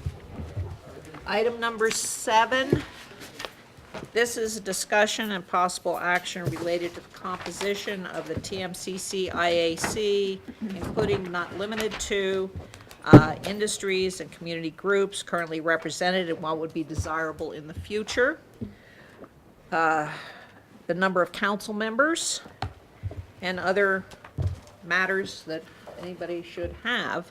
And so as John, nice enough to join us, representing construction. Dr. Ryan, hopefully will be joining us by the next meeting, K-12. And we've had, right now, if you look at our group, we have manufacturing, logistics, construction, health, economic development, public safety, Dieter, TMCC Foundation, and Washoe County School District Foundation. And so, actually, Michonne and I had a discussion the other day, and we were thinking that our largest employer in the area still is gaming and tourism, that we should have perhaps somebody from that group, because they do represent, whether we want it that way or not, it is who our represent, who we are. And I know that Karin had mentioned a number of times somebody from UNR. Right now, we have 11 members. We have 1 nomination in process, so that would be 12.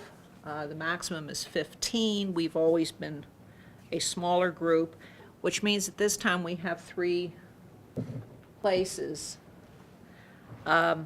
So and as we go forward, there probably will be changes, so just some idea of who we should be looking for.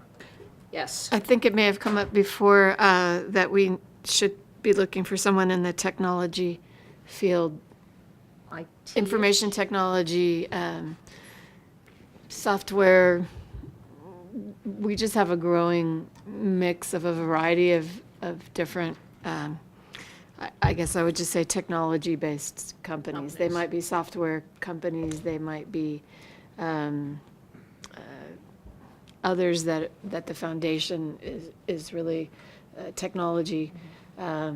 So just So somebody that digital can technology. somebody that can help provide direct input, to TMCC about what the needs are from, it could be, you know, the cybersecurity. I mean, it could be a data center person, it could be a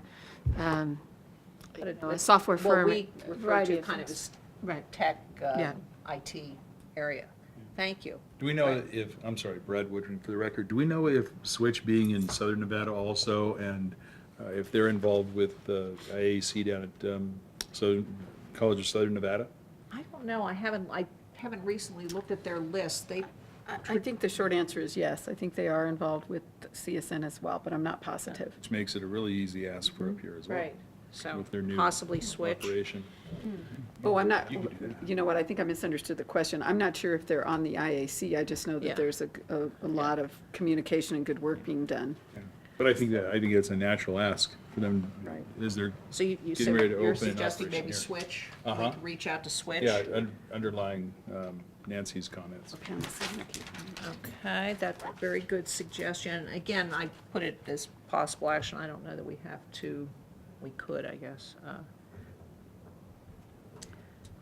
And that would be the IT. Anyone else? Any thoughts? What are we missing? You know, you mentioned gaming, and Yeah. I just want to make one comment, and that is, especially if you are seriously Right. contemplating a culinary program, I think that you really need to have the industry. Because it's going to guide your program. It's going to give you opportunity with internships. It's going to be a great training ground. So I would be happy to help you, Karin, I think you've already Right, probably yeah. met most of them, but if I can, I'm happy to. Great. Great. Or does anybody have, it doesn't have to be an industry, is there a group, is there a community, a section of the community we are not reaching out to? Oh, I'm sorry, yes, sir. How about, outside of workforce development, arts and culture? I don't know if you have or if everyone. Yes. That is, because we are a focus on works, but really we are reflecting the community. Is the college giving the community? And I think that's a very valid point, that the arts are Right.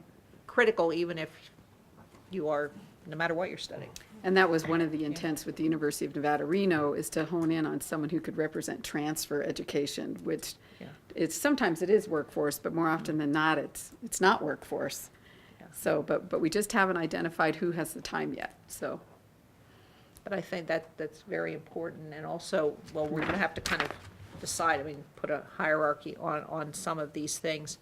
I think Nancy But has it. yes, Nancy, I'm sorry. One addition, so Tesla now has a permanent full-time education liaison here assigned to the area, as well as a full-time person who's offering to do tours for applicable entities. So on this board, we don't really have representation of manufacturing other than when we have guests, I mean, other than yourself. Well, Or in Canoe. addition, and Canoe is a mixture of Yeah. a lot of different things that they're doing out there, but the But the but physical, the you know, new- in the addition new- to. The new, Yeah, yeah, so the new. just, I mean, as far as the job creation engines for large quantities, perhaps a Tesla or Panasonic in addition. Would bring a Could very just new, add some additional Great.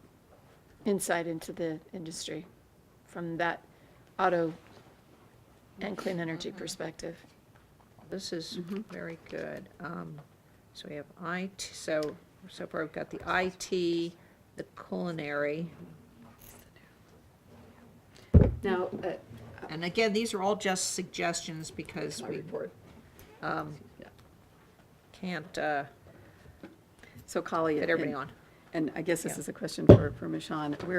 In my report, I'll be talking about hospitality and culinary. And so when I'm thinking a hospitality representative who kind of incorporates resort management, culinary arts, casino and gaming, all of those things. That's so, but you and I can talk about Yeah. and brainstorm who that might be. Yeah. Anybody else? I really like the arts and culture, but that can also be a tie-in with the UNR, so we can Correct. Yeah.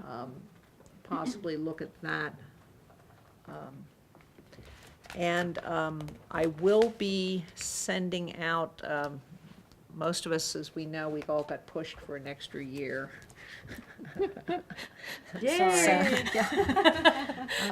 Anyway, some of us will be on, Methuselah will be, but I will be sending all of that out fairly soon. Lisa was kind enough to update the list for me as to when your terms are. Of course, you will not actually be getting off because we will not allow you, and you will be renominated unless you can come up with something very, very valid, like you're moving out of state. Okay. Do we want to take a motion on this, or should we just make this a recommendation to Karen and? I think so. Okay, Yeah. all right. Well, if anybody has any other ideas, thoughts, again, we have been running with 11-person board. If somebody feels strongly that we shouldn't get larger, but I think the more we can represent the community, the better we are, but that's my opinion. So, and if anybody has any thoughts of somebody they think would be fantastic to let me know, I'd appreciate it. Okay, and now we will move on to, right on time. Item number 8, review of the strategic master plan, revisions to include a new core theme, and we all got the handout, and Karen, I will turn this over to you. Thank you. So, first of all, I will say that strategic planning is a living document. It's a process. This year, I've been attempting to sort of clarify the process and hopefully improve it as we move forward. I do think that Truckee Meadows Community College has a really strong strategic plan that's been in place for quite a while now.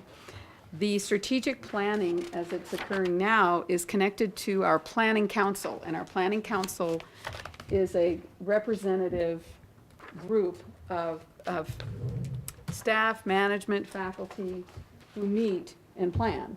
And at the last planning council meeting, we are in preparation for the June Board of Regents meeting, because if changes are made to the college's strategic plan, it goes through an approval process with the Board of Regents. So what you have before you is a document that has gone through the appropriate committees and culminated into a planning council committee. I think that Kali, and I can't remember when we talked about it, but there might come a point where a couple of IAC members join us for the strategic planning document meetings. And at the last planning council, we decided that we would revisit the plan. And I forgot my notes, but I think we decided that we revisit the plan in March. And then we have a month to, any changes get vetted with the campus community, and then final plans will be approved at the same time every year. And I don't recall the month, but like a couple of months later. So in other words, we will now have sort of a meeting date where this will be done, and ergo, it makes it easier to incorporate some IAC members into that meeting without, burdening your schedule by attending every planning council monthly meeting. So I just wanted to add that. A couple of changes to the strategic plan that I'm hoping you support. So the first one is at the last meeting, we discussed and added a value, and the value is TMCC is committed to a healthy environment and a healthier college community. Is it healthier? Healthier. What is the Yeah, word? that's a little typo, but Lisa's got it right on the PowerPoint, although it looks like it's not running through. Oh, I've got it. Yeah. Ha, well, I didn't know that. Okay, so TMCC is committed to a healthy environment and a healthier college community. So this value really captures some of the things that are occurring already. So it's not, even though we are embarking on expanding upon how we strategize and how we live this value on a day-to-day basis at TMCC, let me give you a couple of examples. So we are signatories, once again, on a Second Nature climate action commitment, which focuses on resiliency. How do we mitigate the effects of energy use, energy consumption, and the toll that it could take on an organization's budget and also on a healthy, clean environment. And so this year, we've signed on to that. We signed on in 2009. The interim president at the time signed on, and then it was, it lapsed, apparently. And now we have re-signed on to a national organization which provides to us benchmarks. And these are benchmarks around energy consumption, facilities usage, and having a college community that is educated around sustainability. In addition to that, we have structured a mechanism for creating a more climate conscious college culture. We have a faculty member who gets a little release time every year to help faculty work on curriculum and events and pedagogy around healthy people, a healthy planet, including food shed, watershed, all of that type of thing. And then we also have our Office of Equity and Inclusion is now the Office of Equity, Inclusion, and Sustainability. So that coordinator, an existing position, is also integrating that into that office. So we have a structure now that includes facilities, and our facilities team, Teresa Golden and Dave Roberts, they have done an amazing job in the last decade on some of this stuff for TMCC. So again, this value sort of captures what was started long ago, right? But what we hope to expand on further. The other thing that we are working on this year is we're moving gradually toward a tobacco-free campus. So again, focusing on healthier people. That's got some hiccups, but we're moving forward. We're getting there. Finally, one of the things that has been a topic all year long is our student government, and this is not a new discussion for you because I've been giving you updates, but the leadership really back in June started to become very inspired around the idea of a sports complex. Since that idea, it's morphed quite a bit, and I'll update you later in a few minutes on that. But I think what we've learned from the students this year, from the student leaders in particular, is that they really want a health club. They want a place to play. They do want sports, but sports is important, but they're not talking football anymore. They're talking sports that are a little bit easier and affordable when it comes to college budgets and management. And again, I'll report on that in a few minutes. But what we're hearing from students is that they do want that as part of their college experience. They want to have opportunities to be healthy and to do healthy kinds of recreational activities.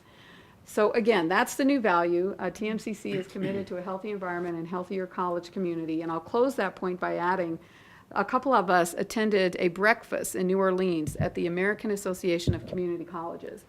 That breakfast was sponsored by an agency that was actually started as part of Michelle Obama's healthy campaign for foods in schools.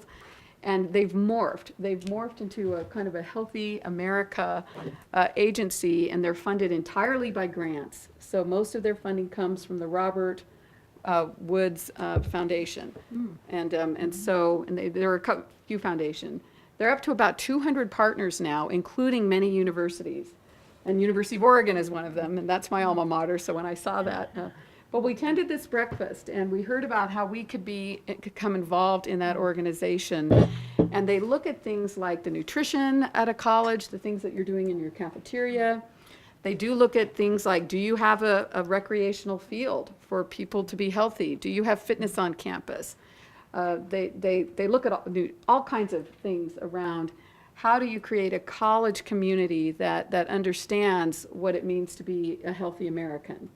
So it was very interesting. I think Sharon Worm and I attended. We were inspired. We were also inspired by the fact that they could end up being a pipeline to other grants around the topic of becoming a healthier campus. So anyway, so that's the value. Probably more importantly is the fact, and I'm not going to go through these. This is in the existing strategic plan. These are our core theme 1, 2, and 3. Nothing new here.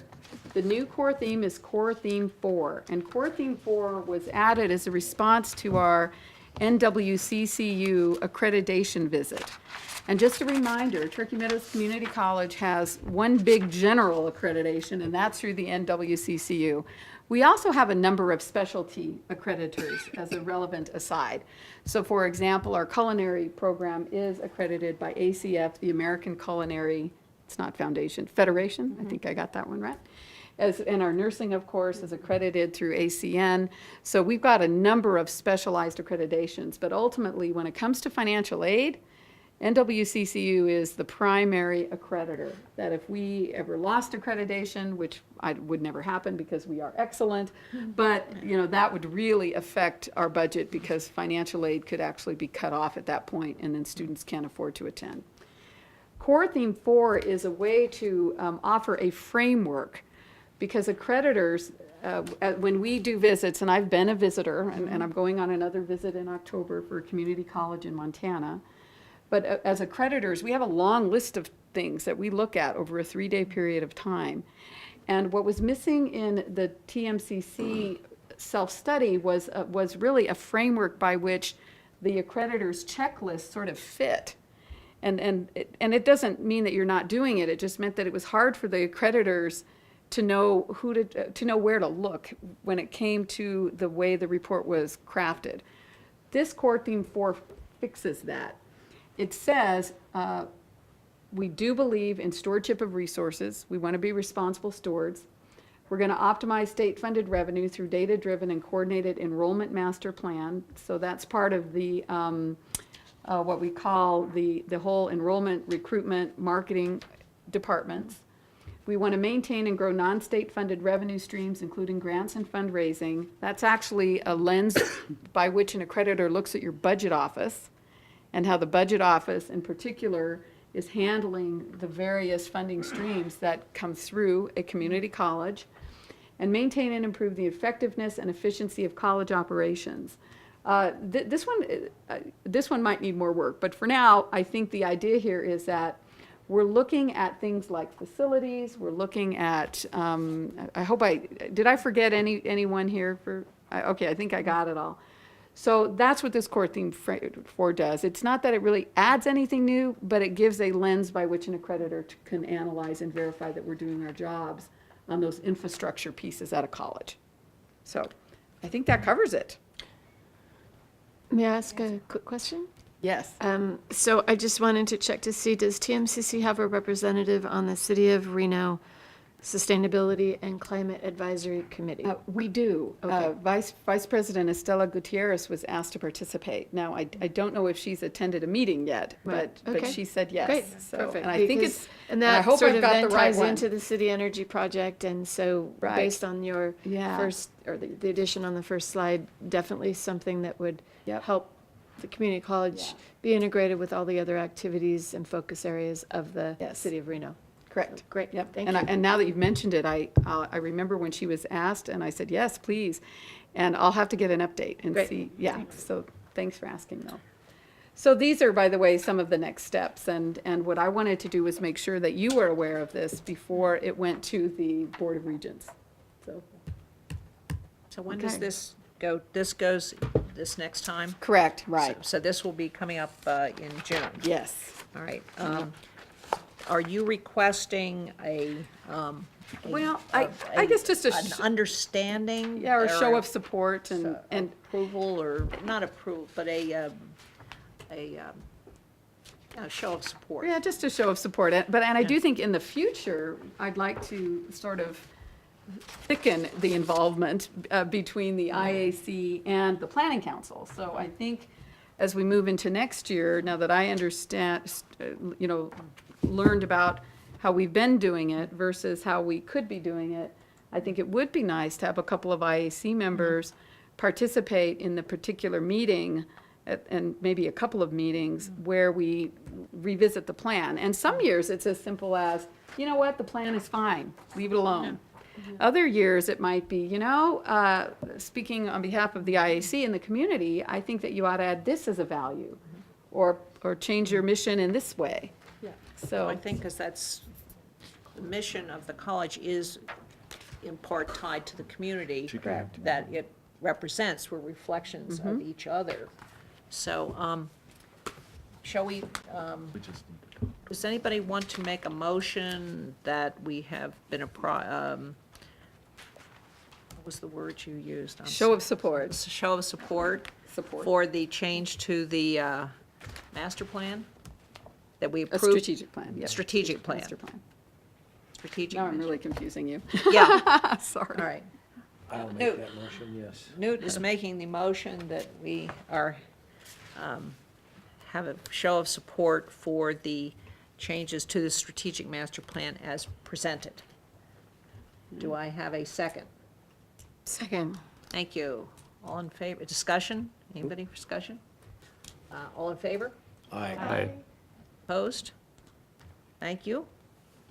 You have our support, and Great, I'm thank very you. excited about the possibility of engaging IEC members in that, and we'll have to, be advised as to how many we can actually put on without causing a problem. And then moving on to a short Okay. presentation on capital projects. Well, and actually, I have 3 things to report on, and how long do I have, 5 minutes? Yeah, yes, 10. 10 would be awesome. Okay, 10. I can do it in 10 10. you I'm got. even going to watch the clock. Okay, so I have 3 things that I want to mention today. And I'll give you a quick preview. I'd like to mention our salary equity work, in case you had not heard about it, and most of you probably have not. I will give you an update on the sports complex and the Eats building and where we're at with that.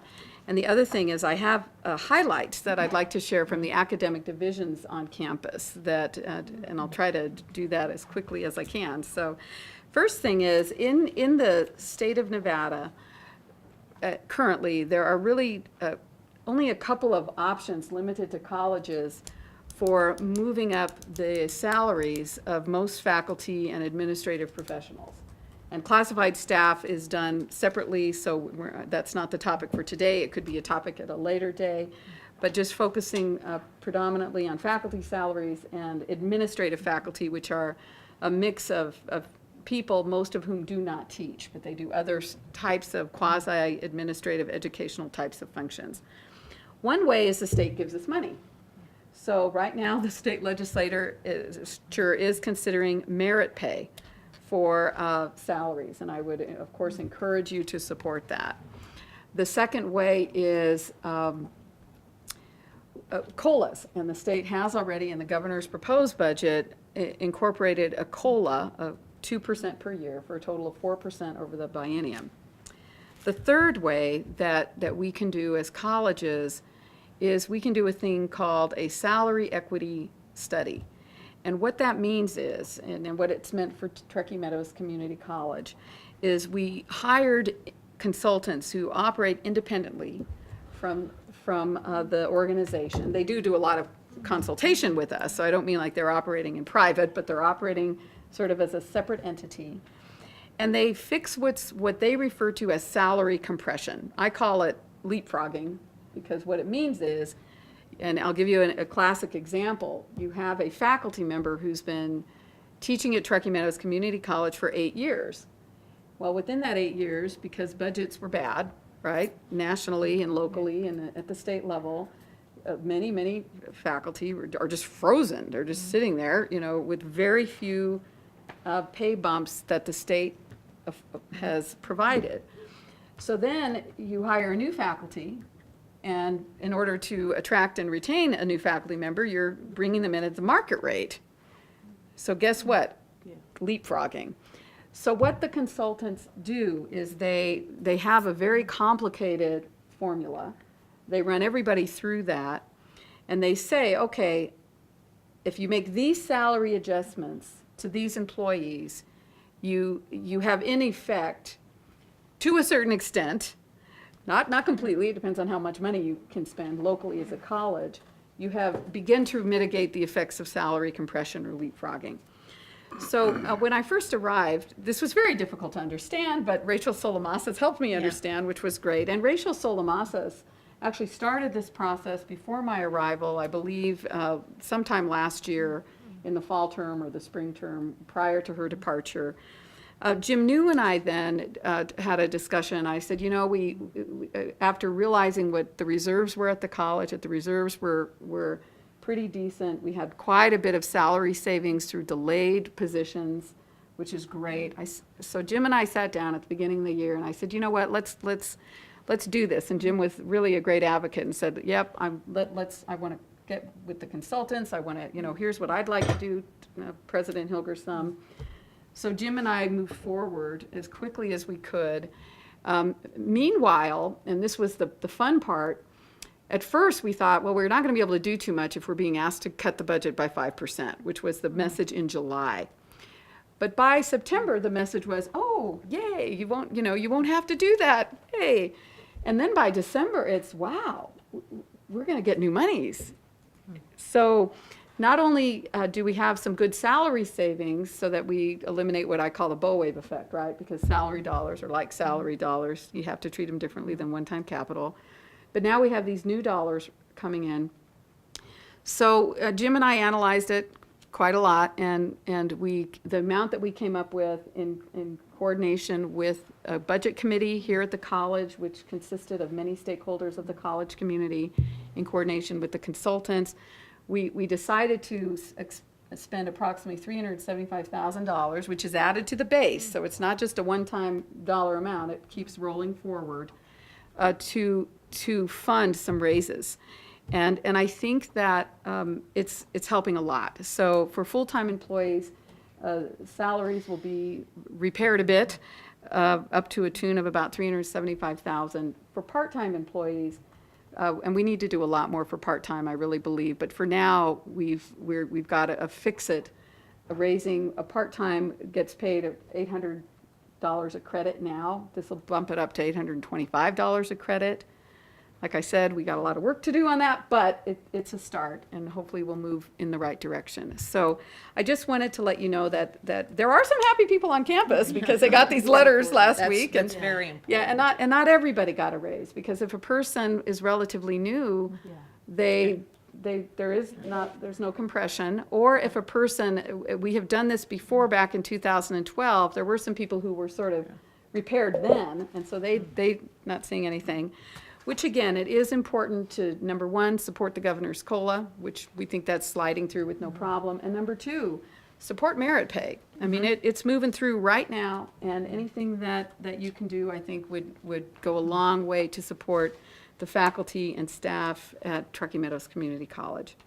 So, but we're pleased that we're making a little bit of progress in this regard, and we'll keep trying to find legal ways that we can to try to reward people locally too, because there are some things we absolutely are not allowed to do. We're not allowed to do bonuses according to the state, and we're not allowed to fund merit in the way the state defines it. The state is allowed, but we're not. So it's kind of an interesting mix. Okay, so sports complex update, and I got to watch the clock. So a quick update. Right now where we're at is, and again, the student government, talk about catalyst for change. I mean, and I'm borrowing Joan's word. They've just been marvelous this year, and they've really worked hard. Right now we're at a project that includes a health club. It includes a soccer field. That's actually, we discovered, a little bit bigger than McKay, because McKay is actually missing about 10 yards on each side to be a world regulation field. And then we would have three tracks, recreational tracks around it. I think that the project scope is totally different. And right now we're at $5 a credit, which is terrific. It's come down quite a lot. And if we can, we'll even get that down more as we work forward.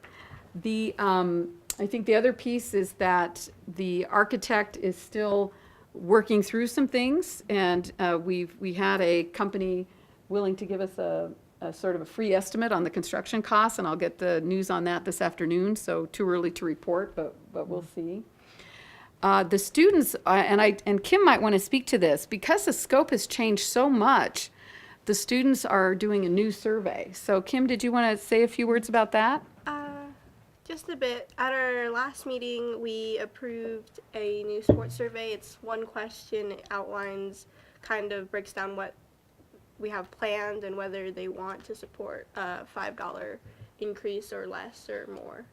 Just simple survey. Okay, good.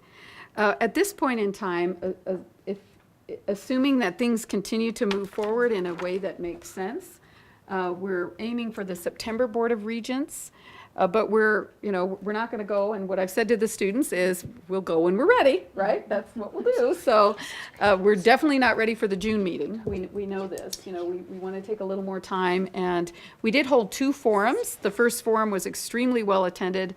The second forum dwindled quite a lot. I mean, I think we had about 100 people at the first forum, down to about 20 at the second one, and several of them were presenters. So, which is probably a good sign, right? That there's been opportunities for people to be heard. The Eats building is not nearly as far along. We are having our first forum next week on that. We're continuing to have planning discussions. And the culinary arts director, Chef Karen Cannon, is excited, and she'll be making some summertime visits to other community college culinary programs that have expanded in a similar way that we're talking about. So, okay, now I'm going to read these really quick. In the science department, I'm not reading them all, don't worry, but we've hosted some really fun things. The college and the Division of Sciences hosted the 2017 State Leadership Conference for HOSA, is an international student organization for health science education, and it's a division of the Association of Career and Technical Education. There were 700 high school students on campus, which was cool. The Physical Sciences Department hosted a national chemistry conference, the 2-year College Chemistry Consortium. That was April 1st. I attended a small part of that. It was great. In the technical sciences, first completer of the TMCC Panasonic Preferred Pathway Program, woohoo, finished the program in March and is now working for Panasonic. The governor's office, or GOED, committed another $475,000 in funds to support the P3 program and students. This is amazing. Great job. Skills USA was held at TMCC in April.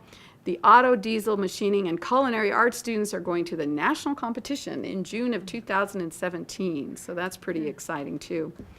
The paramedic program for 16-17 experienced a 125% growth in students. Wow. Yeah, we're out of space, I gotta be honest, but we'll work on it. Let's see. The International Women's Day panel was held March 8th, and a discussion was led by TMCC faculty with the screening of Jean Kilbourne's Killing Us Softly for film. The event was well attended and received positive feedback from attendees. There was also a week-long Faculty for Radical Education and Enlightenment, or FREE, but it was a week-long series of events related to water, and I attended 2 of those. They were very interesting, really, really good stuff. Candace Garlock received the Nevada Regents Creativities Award at the March Board of Regents meeting. This is amazing. She really deserves it. She's just such a great addition to Truckee Meadows Community College and to the state of Nevada. On April 12th, TMCC English professor Lindsay Wilson was announced as the 2017-18 Reno Poet Laureate. Wow. Wilson is the second Reno Poet Laureate since the program was founded in 2014. Great stuff. Again, I'm not reading all of it just for the sake of time, but the Frank N. Bender Center for Applied Logistics Management was officially opened in April. Yes, and thank you for those of you who were able to attend that. We're coordinating with Sierra Nevada College on the University on TMCC campus project. It is clicking along. The first offering will be the AA in Entrepreneurship, which will articulate to Sierra Nevada's College Bachelor's in Entrepreneurship degree, and our AA Business emphasis articulates to their Bachelor's in Global Business. The first upper division classes will begin in fall of 17. So Alan Walker and I are having a lot of fun, and we're so happy that our teams of leaders are working so well together. It's going to be a really cool program for students.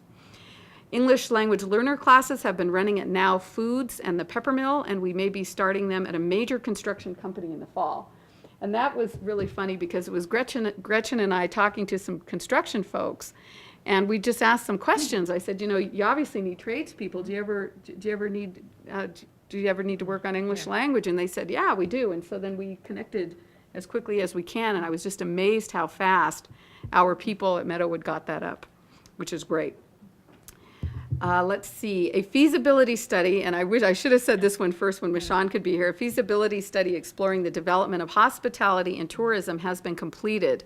It is a really great piece of work. It really argues cogently for the need for hospitality majors, culinary majors, and tourism programs. And we have those, but we're going to sort of revise them based on the overall umbrella of hospitality and including culinary. So you'll hear about that at a later meeting. Very exciting. But Dean Marie Mergolo-Poor completed that assessment, and I was just so happily astonished by the data. And it's a reminder, I think, to our community that hospitality is alive and well in Northern Nevada, which is terrific. So, okay, that's all I got. Thank you. Thank you very, very much, and I'm very excited about the LEAP program going on there. Kyle, could we do the legislative update? Thank you. Sorry to make you last, but. Thank you. I just realized I'm between you and the end of the meeting. Yes. So happy Cinco de Mayo, everybody. Oh, yeah. Unfortunately, we did not get the refrigeration slushy machine working at the Applied Tech Center. We'll work on that for next year to have some fancy drinks. The legislative report, as we're going through this, you should have a handout that's at the top, says Update Report to the TMCC Institutional Advisory Council with some list of bills. Today is day 89, 31 days to go in the legislature. Nice. Who's counting, right? Sounds good. Wait till they extend. We have several things going on. I'm going to highlight some of the items off your list, and I'm going to begin with one that I inadvertently left off the list, and that's Assembly Bill 202, which deals with the Silver State Opportunity Grant. It began as a bill to open the SSOG to the university students, and it has been since changed through our efforts to a bill that will conduct an interim study of affordability for all university and community college and state college students, basically all public higher education in the state. And then the next session, we can look at affordability. So it is not going to take the SSOG and make it allowable to university students 100% at this time. On your list, too, we'll go to Assembly Bill AB 188, another one that deals with the Silver State Opportunity Grant mentioned by Ray Bacon when he was up here. They had originally asked for 9 credits instead of the minimum of 15. We've negotiated a 12 credit minimum so that more students can have access to this. There is some discussion about the 15 seems to be what gets people to complete. Unfortunately, it doesn't fit the community college student profile, and 12 will provide more access for more students. And as we go into advising and helping students on their pathway, we spend a lot of time talking about 12 credits in the fall, 12 credits in the spring, 6 credits in the summer. That keeps you on a 30 per semester average. And that's what we're trying to do. And President Hilgerson and I have been down there kind of harping on that message. So there was not a great fanfare to move it to 9, but we are currently moving it through at a 12. I will go to AB 331, which creates the Nevada System of Community Colleges. You'll be happy to know that one died in committee, so we will not be looking at a separate system for community colleges this session. There are some other pieces of that come out, like an articulation board that may be embedded in other bills, but we haven't seen those yet. Senate Bill 19 revises provisions relating to dual credit courses. Basically, will mandate all districts within the state to kind of do what Washoe County and Clark County are doing now in providing mechanisms for dual credit. Got some dates and deadlines, but before I go to that, I want to go to the big one, which is Senate Bill 391. And this session, the numbers 391, it's on page 2, are good for us. Last 2 sessions ago, it was another bill about community college system. This time, it provides for awards for scholarships of community college students in the Nevada system of higher education. That is a Promise Scholarship program similar to what Tennessee has set up. And we have helped extensively. I have helped author this. President Hilgerson, our financial aid several people on campus, coupled with CSN, to expand this from a pilot program that would start at CSN and provide essentially free community college to all students at CSN, sponsored by Mo Dennis out of the South, to expand it to all community colleges in the state. And so we've worked on that, a lot of deadlines, a lot of considerations. How it functions, if you're not familiar with the Promise programs, is it's a last source of funding, a gap funding. So a student will get we'll have a tuition or registration fee bill. They'll get Pell Grants, maybe. They'll get scholarships, maybe.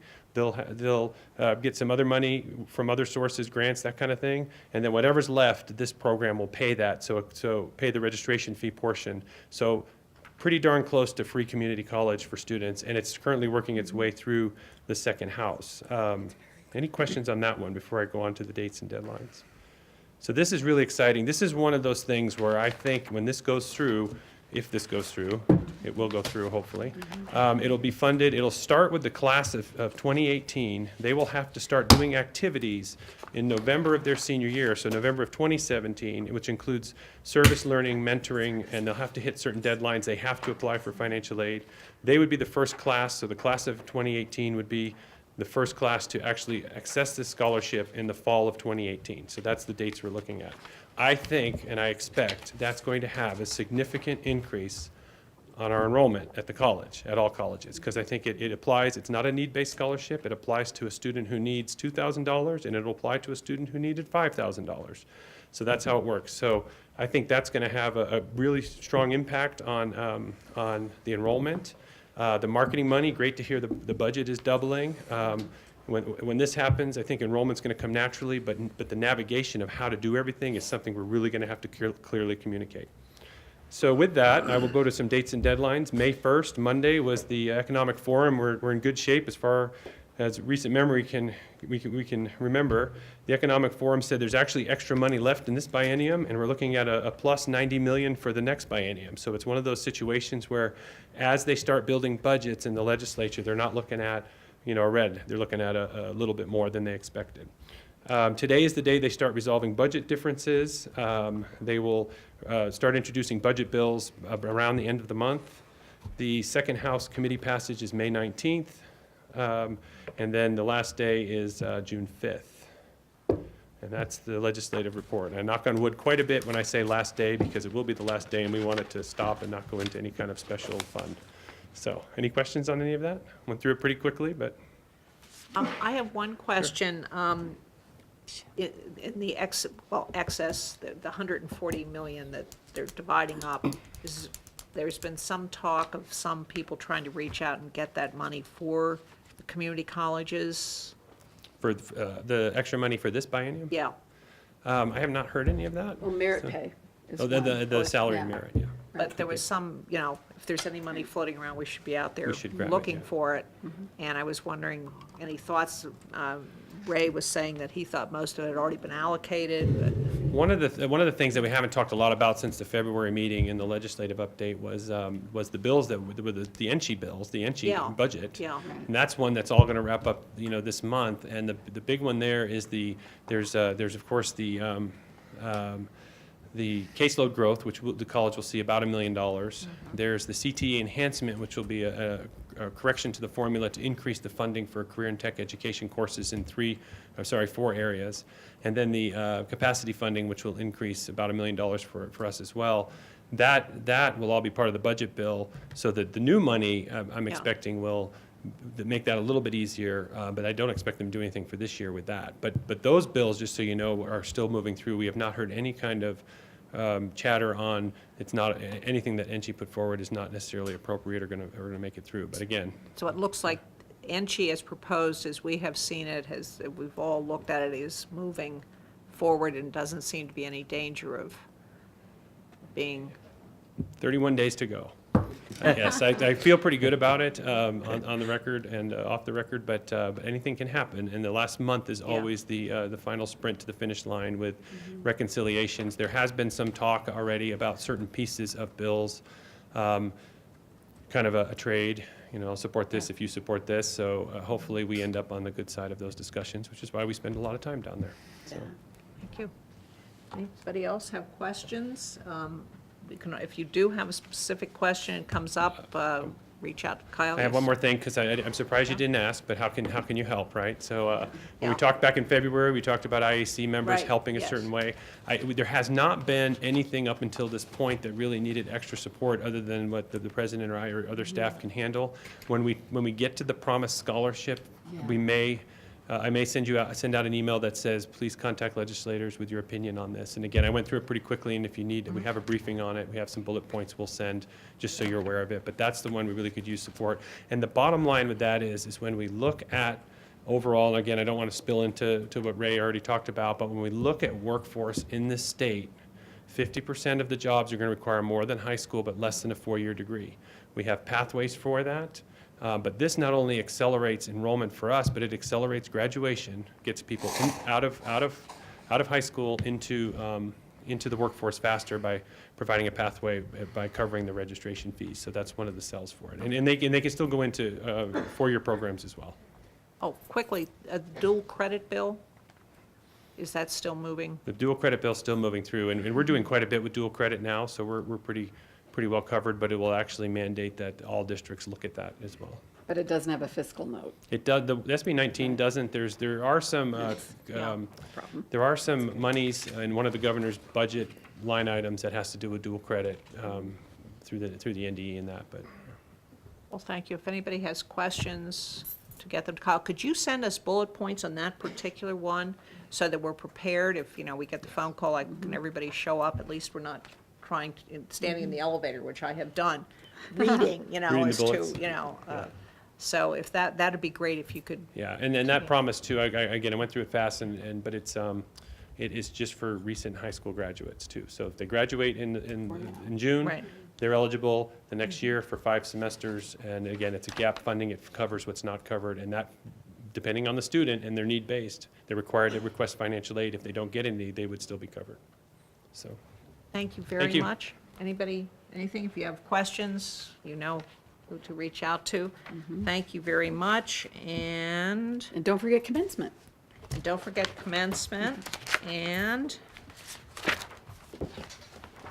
any new business? I just, for future agenda items, I think a lot of things have come out of this meeting that you might want to just, if you have something that perked your interest to, or you want to add, please send me an email. Other things that I thought of going back through old minutes, which was a great thing to do, mission differentiation, which was a big touch point with NSHE for a while, the enrollment numbers, the partnerships with Sierra Nevada College, also Western Governors University, and also I'd like an update on how we can, or have we been able to support the Veterans Resource Center. Okay, great. So those are things I sort of saw going through. If anybody have anything else? Public comment? Anybody else? Any public comment? No? Yes? Well, Yes? speaking of veterans, today in our student Yeah. center is a very big career fair targeting veterans. So there's many employers, and hopefully we'll have hundreds, maybe thousands of veterans. And again, that's through our career center, through student services, which is really, and they do such a great job. Fantastic. Yeah. Thank you very, very much. And a special thank you to Lisa Farmer for getting us everything ready. And I know there's a lot going on in your office, so Yeah. I just wanted to hi, Lisa, it's me again. And thank you. So do I have a motion to adjourn? Yes, thank you. We're adjourned. Okay. Good job.